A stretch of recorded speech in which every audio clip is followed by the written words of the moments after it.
You can't blame him for that.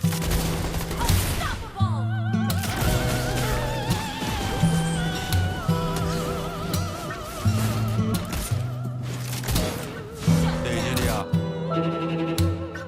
ဒီရတော့ Don't panic. Clint is on the way.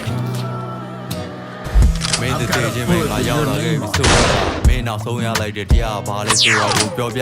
ပြီးရလားအကျွတ်တရားလားပြောတယ်ဒီဖို့ငါလည်းတင်မင်းလိုပဲဖြစ်မှာဆိုတော့ကြိုးတင်ပြင်စင်မလို့မင်းမျက်လုံးငါဖွင့်ကြည့်ရတော့မင်းပါမြင်ရလေမင်းနေတာပဲမဟုတ်လားငါထင်တာပဲငါမေးတော့မဖြေနဲ့မင်းပြောနိုင်တော့ငါသိတယ်ငါသိချင်ငါသိချင်တရားရဲ့ခြားတစ်ဖက်မှာပါရှိတယ် Try to outrun my bullets. Busy finding a place to hide. ဘူးလားမင်းကိုကြည့်ပြီးငါပူလို့ဒီမှာစောင့်နေရမင်းရဲ့အကျွမ်းညာအယိုးအိုငါယူမလို့အတ္တကြီးကြီးနိုင်သေးလားချစ်နိုင်မုန်းနိုင်သေးလားမင်းဘာလုပ်နိုင်လဲငါ့ကိုပြောမင်းငါလို့ပြုံးနိုင်သေးလား